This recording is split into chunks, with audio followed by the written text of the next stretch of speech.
Quiero primeramente darle la bienvenida a las personas que nos están viendo allí en internet. Si tú estás en tu casa, en el hotel o en la prisión, donde quiera que estés, bienvenido una vez más a una enseñanza de entre páginas de la Biblia. El título de la enseñanza en este día es Un día Dios nos pedirá cuenta.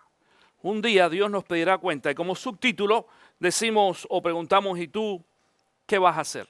¿Tú qué vas a hacer? Dice el libro de 2 de Corintios capítulo 5, en el versículo 10, dice lo siguiente. Porque es necesario que todos comparezcamos ante el tribunal de Cristo para que cada uno reciba lo que le corresponda según lo bueno o lo malo que haya hecho mientras vivió en el cuerpo. Esto lo dice Pablo a la iglesia de Corintios. Es decir, de que el día va a llegar en que cada uno de nosotros estemos frente a la presencia de Cristo Jesús y Jesús nos va a dar a cada uno de nosotros lo que nosotros merecemos. Esto es lo que se llama el juicio para la recompensa, no juicio para condenación. Acuérdate, nosotros somos salvos, dice la Biblia, de que para los que están en Cristo no hay condenación, pero sí va a haber recompensa, es decir, una recompensa de acuerdo a la que nosotros hayamos hecho.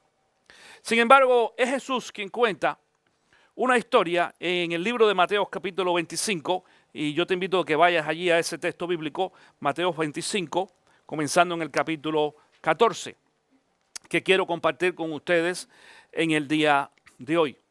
Porque en este texto bíblico Jesús trata de expresar o explicar en parte, esto no es un concepto general, en parte, ¿cómo es el cielo? ¿Cómo es el reino de Dios? Esto es lo que dice. Inclusive, hay varios textos bíblicos donde Jesús repite esta misma historia o este mismo relato con unas características diferentes. En esta ocasión vamos a leer lo que nosotros conocemos como la parábola de los dones, de los talentos, o la parábola de las monedas, también monedas de oro, le dicen algunos en algunas ediciones. Pero Jesús también cuenta la misma historia y lo pone en una, es decir, es una paráfrasis diferente. Sin embargo, en esta ocasión, Él cuenta, y no vamos a leer todo el texto bíblico porque la mayoría de ustedes lo conocen, yo voy a relatarlo y voy a leer unos versículos al final. Pero comenzando en el versículo 14, este texto dice, el reino de los cielos será también como. Es decir, Cristo está tratando de explicar cómo es el reino de los cielos. Y dice allí que había un hombre que era un señor, un dueño de una empresa, de un negocio, de algo, y él se va de viaje y dice que entonces llama a sus obreros y entonces llama a 3 de ellos y a uno le da, dice, 5,000 monedas, al otro le da 2,000 monedas y al otro le da 1,000. Dice que después de un tiempo aquel señor o patrón o dueño o jefe regresa de viaje y entonces le empieza a pedir cuenta a sus obreros y dice que al que le dio 5,000 monedas le pidió cuenta y él le dijo, tú me diste 5,000 y aquí te entrego 5,000 más.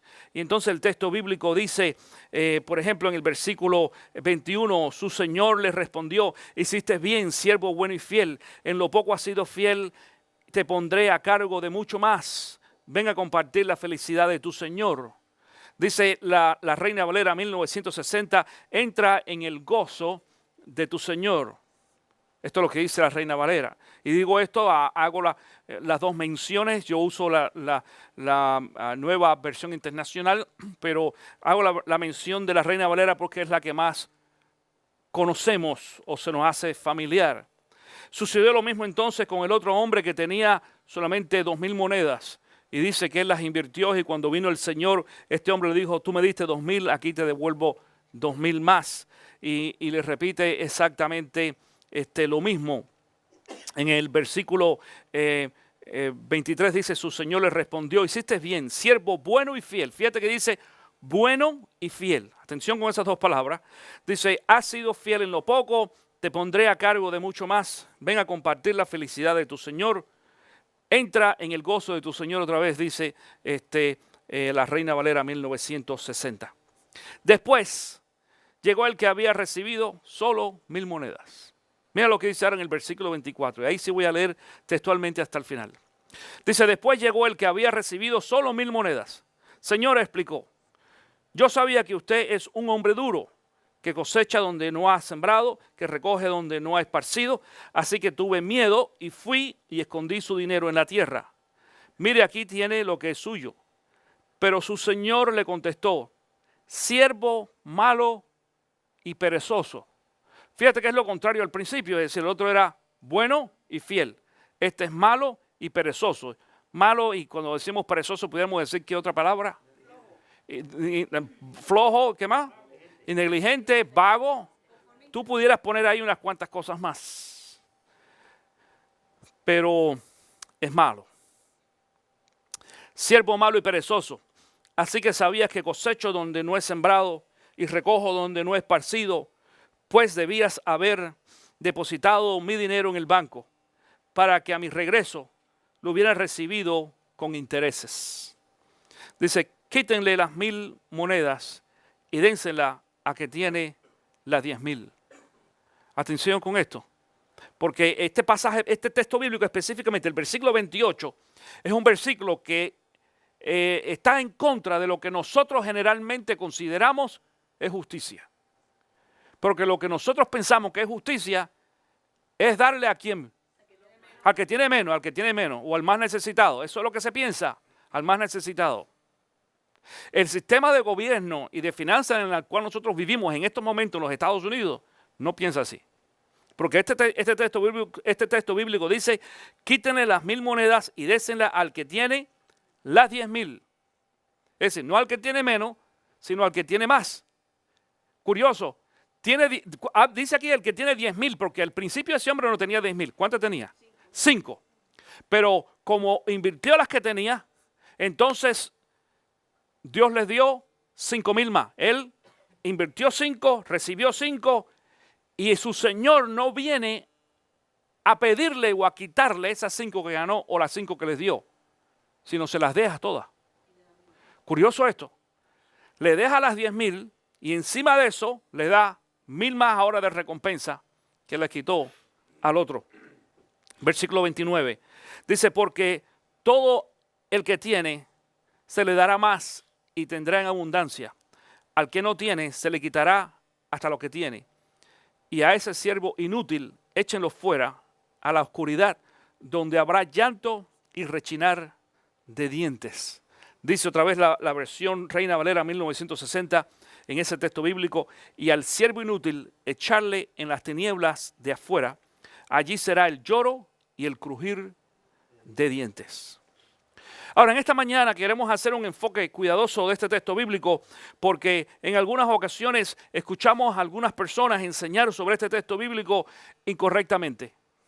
Digo incorrectamente porque la interpretación que se le da es una interpretación muy ligera, sin hacer lo que nosotros conocemos como la observación. Aquellos de ustedes que están tomando las clases los jueves sobre el arte de interpretar el texto bíblico, yo los estoy enseñando cómo hacer la interpretación del texto. Y una de las cosas que nosotros estamos enseñando es hacer una observación. Esto es lo que se enseña también en seminario. ¿Cómo se llama la clase que tomamos? ¿Cuál es el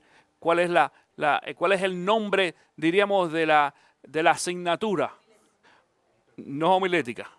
Hermenéutica.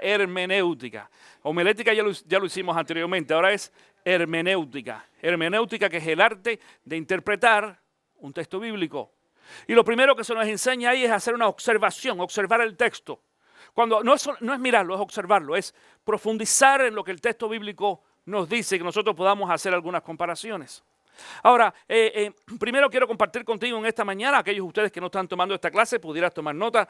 Hay dos principios que enseñamos, dos principios para poder interpretar el texto bíblico. Y lo primero es descubrir si el autor habla en sentido literal o en sentido figurado. Eso es lo primero.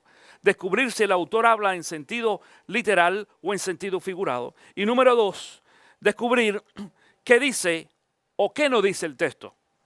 Descubrir qué dice el texto y qué no dice el texto. Vamos a empezar primero por el número uno, que es descubrir si el autor habla en sentido literal o en sentido figurado. La definición de la palabra parábola, vamos a hacer eso primeramente. La palabra parábola, según la Real Academia Española, dice narración de un suceso fingido de que se deduce por comparación o semejanza una verdad importante o una enseñanza moral. Es decir, es cuando alguien trata de explicar algo relatando un cuento o una historia. Este era el estilo que usaba Jesús. Jesús era un maestro que usaba en todas sus enseñanzas lo que nosotros conocemos como ilustraciones. Las mejores ilustraciones bíblicas las encontramos de parte de Jesucristo. Por eso en algunas ocasiones cuando yo veo a personas o escucho a personas que critican a maestros o pastores que usan ilustraciones y algunas cosas y ellos esperan solamente un tipo de mensaje de eso, el concepto del predicador en este tiempo que es ese monólogo solamente, pero ese monólogo tipo metralleta, y uno atrás de otro, y no hay algún tipo de enseñanza o de reflexión. Eso es lo que mucha gente espera, más que todo entre los hispanos. Los hispanos tienen más esta característica de tratar de recibir o esperar a un predicador que todo lo que hace es gritar y moverse de un lado para otro, que es muy bueno porque despierta un poquito el ánimo de la gente, eso está bien. Pero cuando entendemos de que el trabajo nuestro como comunicadores de la palabra de Dios es enseñar y no solamente hablar y decir, sino ni impresionar tampoco, sino enseñar y traer el mensaje y entender de que en la congregación, tanto allí también en el internet, no todo el mundo está al mismo nivel, diríamos, bíblicamente hablando o históricamente hablando, y en muchas ocasiones algunas de las cosas que nosotros explicamos, la gente no la entiende bien. Nuestro trabajo es tratar de explicar lo mejor posible qué es lo que estamos tratando de enseñar. Esto fue lo que hizo Jesús. Si tú te fijas en tu Biblia, ahí en el libro de Mateo capítulo 25 te vas a dar cuenta que antes del versículo 14, porque en el versículo 14 comienza este relato de la parábola de los talentos, pero anteriormente de eso hay otra parábola más que Jesús contó, que era para tratar también de explicar lo que era el reino de Dios, porque dice, el reino de los cielos, fíjate, en el versículo 14 dice otra vez, el reino de los cielos será también como, también quiere decir que ya anteriormente él trató de explicar cómo era el reino de los cielos. Pero para aquellos que quizás no habían entendido el primer relato, lo trata de explicar ahora con otro relato, o con otra parábola, o con otro cuento, decimos también, para poder explicar lo que él está tratando de enseñar. En esta ocasión vamos a tratar de figurar, número uno, si este relato que Jesús dio es un relato que está en sentido figurado o en sentido real. Bueno, en la observación que hacemos del texto bíblico, descubrimos que la parábola de las monedas de oro o las parábolas de los talentos es una historia que no tiene un fundamento real. Pensamos que esto no fue una historia específica. No quiere decir que no es una historia que pueda pasar. Atención con esto y te lo voy a explicar por qué. ¿Por qué? Bueno, porque esta historia habla de ¿cuántos personajes en la historia? Cuatro personajes. El primero, ¿cuál fue? El Señor, el patrón, el jefe. ¿Y los demás cuáles fueron? Los siervos o los trabajadores, los obreros. Entonces, ¿cuántas historias nosotros conocemos donde hay un jefe y donde hay patrones? Muchas historias, muchas historias. ¿Por qué? Porque hay muchos negocios. Donde tú trabajas es uno. Donde tú tienes no solamente un jefe, tienes muchos jefes. Y el jefe tiene otro jefe y ese jefe tiene otro jefe y así hasta que llega al CEO de la compañía. Entonces hay muchas historias de jefes y muchas historias también de obreros. Decimos esto en esta mañana para entender que lo que Jesús está relatando es simplemente un caso de algo que sucede muy común todos los días. Porque todos los días los obreros, los jefes o los patrones se van y vienen y le piden cuenta también a sus obreros. Es más, donde tú trabajas, donde quiera que sea, Aunque tú seas jefe, es posible que tú tengas un jefe por encima, al menos que tú seas el dueño o el CEO de la compañía. Pero si no, si tú tienes un jefe, tú tienes la misma situación todos los días. Cuando tú estás trabajando allí en tu departamento, el jefe se va y viene y tú vas a decir, pero mi jefe no se va, siempre está ahí. Bueno, se va al baño, ¿verdad? Se va. Es decir, en alguna ocasión tú vas a estar solo.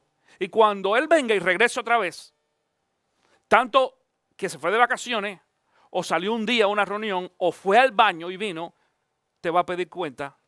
Y tú vas a tener que darle cuenta entonces de qué es lo que pasó.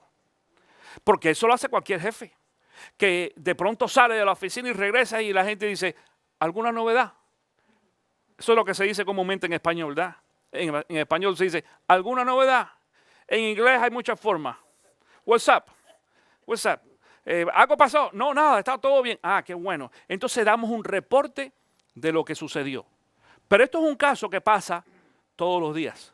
Sin embargo, hay algunos casos, hay algunas historias donde Jesucristo era mucho más específico y entendemos de que la historia que Jesús contaba era una historia real. Te voy a poner dos ejemplos en el día de hoy. Por ejemplo, Mateo capítulo 12, versículo 40 dice, porque así como 3 días y 3 noches estuvo Jonás en el vientre de un gran pez, también 3 días y 3 noches estará el Hijo del Hombre en las entrañas de la tierra. Mira, en este texto bíblico, Jesús está contando o confirmando ¿qué historia? La de Jonás, la de Jonás.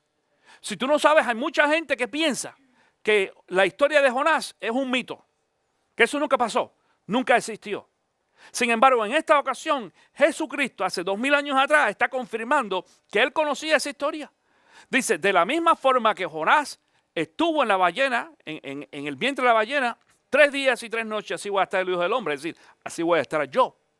Entonces, reconocemos que la historia de Jonás fue cierta, porque tú y yo ahora sabemos que la historia de Jesús también fue cierta. Es decir, Jesús murió y resucitó al tercer día.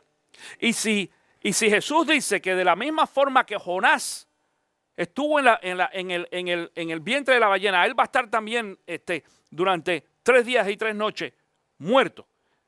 Dice ahí, es decir, la expresión en esta ocasión es, estará el Hijo del Hombre en las entrañas de la tierra.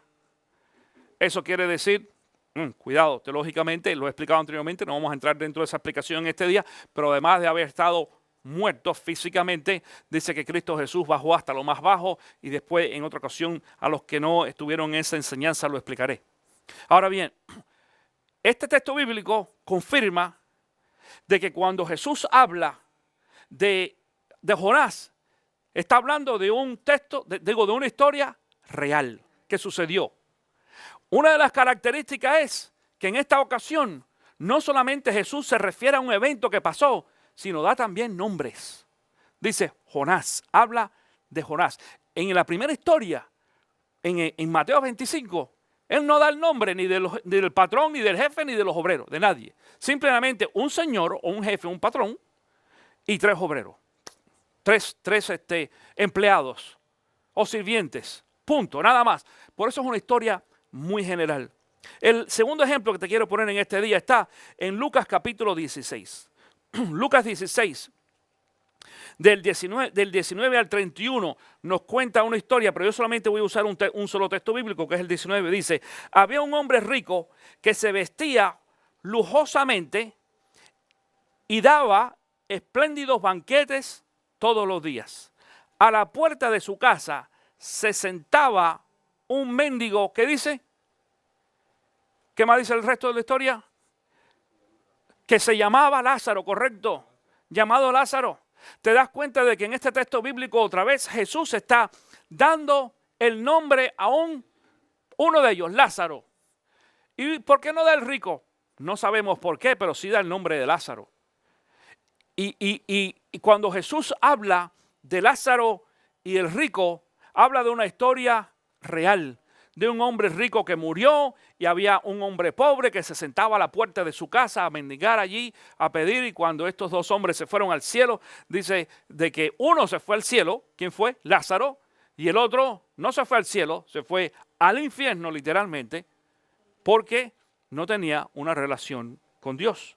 Entonces nos damos cuenta de que en estas historias, por ejemplo, en Mateo capítulo 12 y en Lucas capítulo 16, Jesús está hablando en sentido real. Pero en Mateo capítulo 25, Jesús está hablando en un sentido figurado. Está usando una historia para poder explicar algo que Él quiere enseñar. Esto es importante que nosotros tengamos en mente. La otra cosa que vamos a tratar de descubrir antes de ver este texto bíblico, que fue el segundo punto que te di, o el segundo principio, es descubrir si, es decir, qué dice el texto y qué no dice. Es muy importante. ¿Qué dice el texto y qué no dice el texto? Primero vamos a ver qué es lo que el texto no nos dice.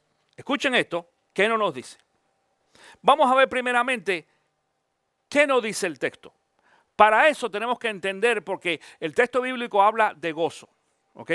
Y ese es uno de los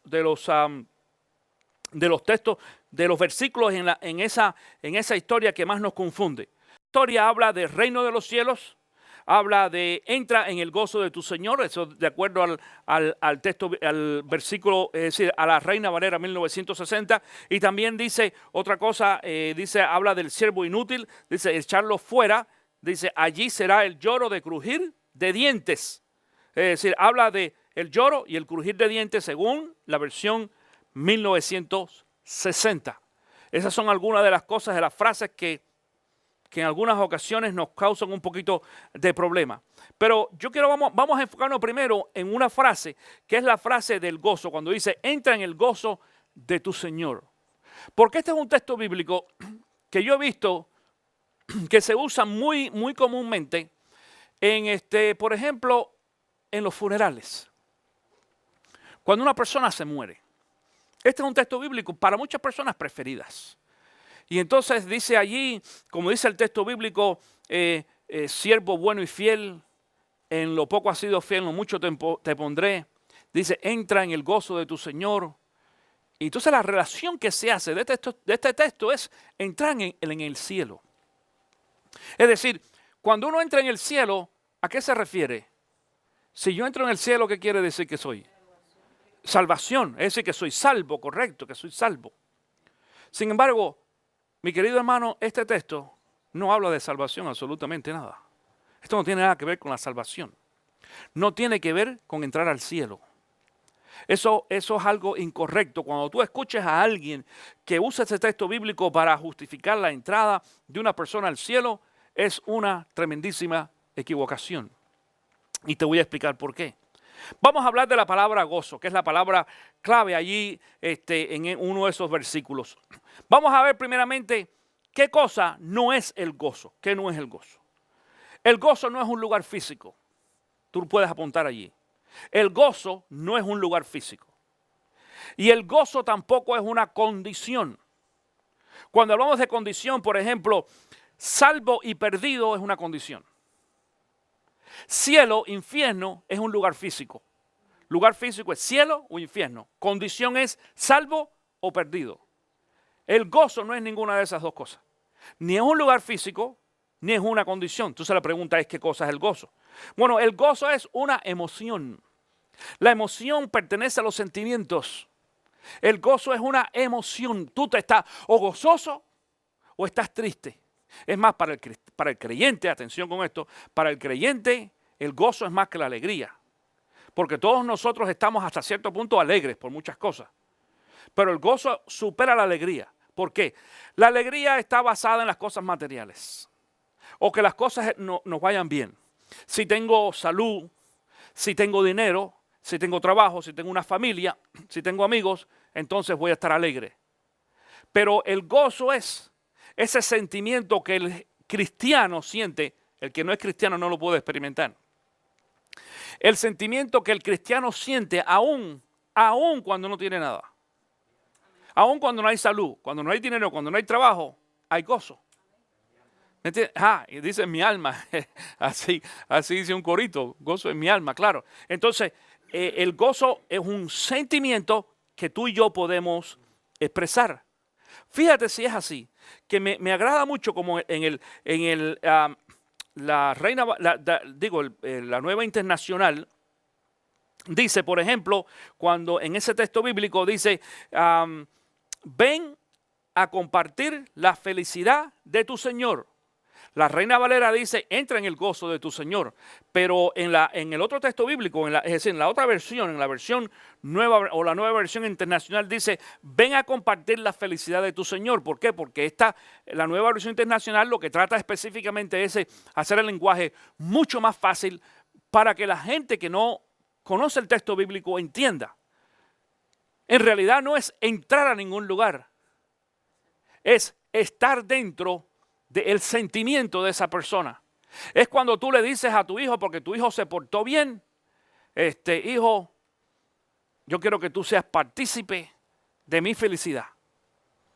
Cuando tu hijo viene a ti, por ejemplo, y te trae una buena nota en la escuela. ¿Qué pasa cuando trae una buena nota y qué pasa cuando trae una mala? Porque todos ustedes han tenido esa experiencia, ¿verdad? Yo también la tuve con mis hijos.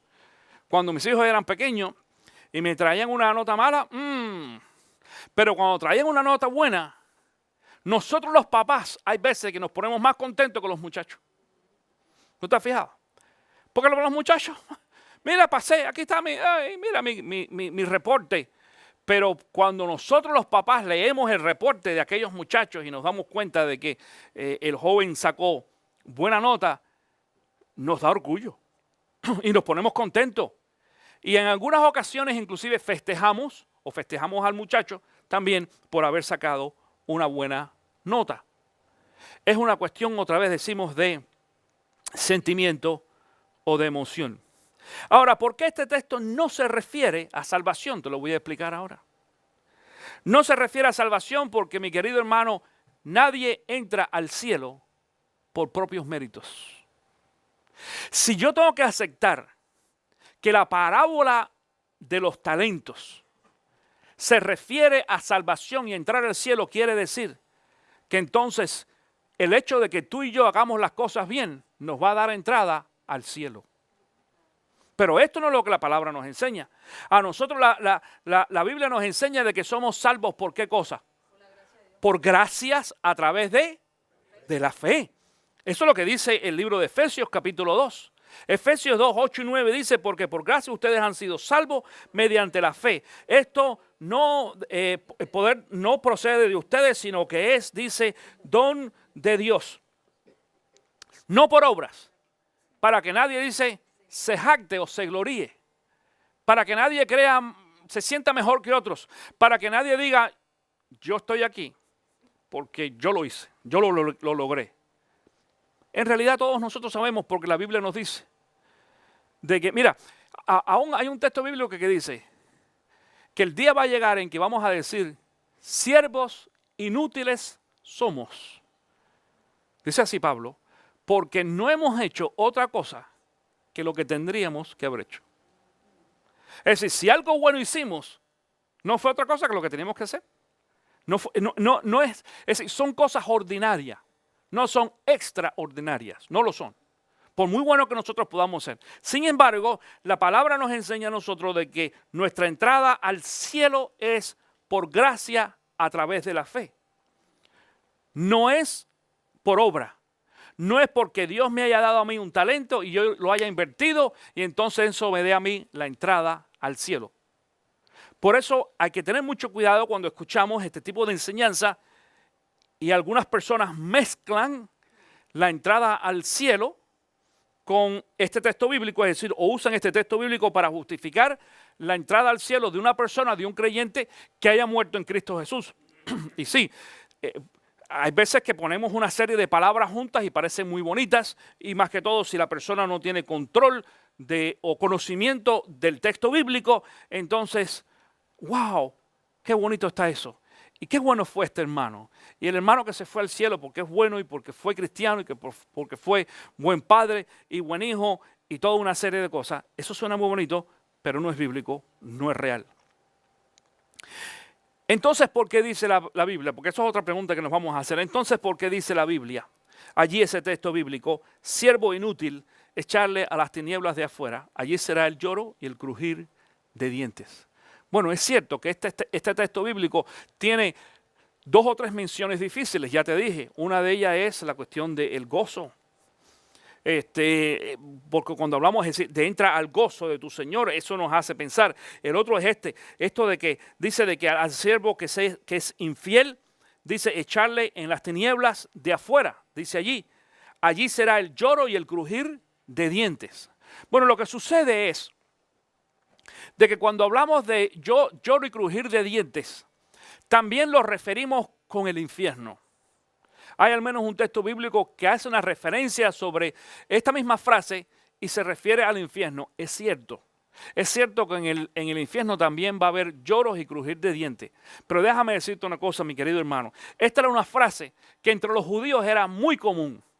Cristo Jesús solamente usó una frase que era muy común en aquellos tiempos. Como muchas de las frases nuestras, no sé, que pudiéramos repetir en esta ocasión, hay muchas frases que son comunes en nuestra cultura, que las decimos en algunas ocasiones y el que no conoce la frase no sabe lo que estamos diciendo, pero el que conoce la frase, cualquiera que sea, ya sabe que hay veces que una frase está dando una explicación a un evento o algo que sucedió entre nosotros. Decimos, por ejemplo, cuando alguien llega a un lugar y uno dice, aquí me huele a gato encerrado. Tú has escuchado eso, ¿verdad? Gato encerrado. Y uno dice, gato encerrado. ¿Dónde está el gato? No, no hay ningún gato. Pero eso es una frase. Y es una frase que quiere decir, algo está pasando aquí. Algo me están escondiendo. Algo pasó aquí y no me quiere. Eso quiere decir gato encerrado. O lo que en algunas ocasiones decimos, aquí esto huele a quemado. También. ¿Tú has escuchado eso? Esto huele a quemado. Bueno, ese tipo de frase, dentro de la cultura nuestra, es fácil de entenderla cuando estamos familiarizados. Si tú le dices a un americano, gato encerrado, el americano se asusta. ¿Qué es eso? Porque el americano no usa ese tipo de frase, pero nosotros sí. Bueno, en este tiempo, en el tiempo de los judíos, cuando te vas a la historia judía, hebrea, aún algunos de los relatos también de Josefo, vas a ver este tipo de frase, exactamente lo mismo. Echarle en las tinieblas de afuera, allí será el lloro y el crujir de dientes. Te voy a explicar lo que quiere decir esto. Cuando el judío decirle echarle a las tinieblas de afuera, no era del infierno, es sácalo a la calle. Porque en Jerusalén, en aquel tiempo, las calles no eran alumbradas como eran ahora. Y cuando tú eras echado a la calle, tú estabas en la oscuridad. Por eso habla de qué cosa, de tinieblas. Claro, el problema es que la gente generalmente cuando habla de tinieblas piensa, pecado, estoy perdido, estoy en el infierno. No, mi hermano, tú puedes ser salvo y estar en tinieblas en muchas cosas. Es más, tú puedes ser salvo en esta mañana y si este texto bíblico tú lo comparabas con la salvación, estabas en tinieblas. ¿Entiendes esto? ¿Por qué? Porque uno está en la oscuridad en relación a qué cosa, al conocimiento de un texto bíblico. Entonces se refería a echar a alguien afuera. Una persona que estaba ahora desprotegida, esa es una persona que estaba en tiniebla. Y cuando dice allí donde será el lloro y el crujir de dientes, quiere decir, la palabra lloro significa tristeza o dolor. Es decir, la persona va a tener tristeza, porque el dolor es eso. El dolor es la representación o el resultado de un dolor físico o de tristeza, es decir, el lloro. ¿Okay? Y el crujir de dientes representa rabia y molestia. Eso que uno dice, ¿cuántas veces tú no has crujido de los dientes? ¿Y cuántas veces tú no has llorado sin estar en el infierno? Muchas veces, claro. Entonces, ¿qué es lo que sucede aquí en este texto bíblico?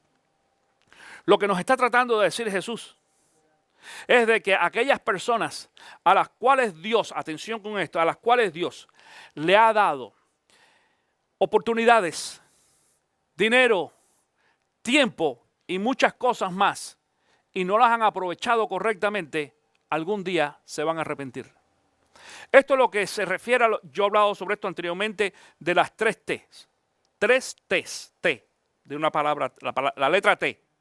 La primera es talento, la otra es tiempo y la otra es tesoro. Talento quiere decir todos los talentos que Dios te ha dado, cualquiera que sea. ¿Para qué tú eres bueno? Para lo que sea. Algunos dicen, para cocinar. Buenísimo, si aquí hace falta cocineras. Tú sabes, seguro.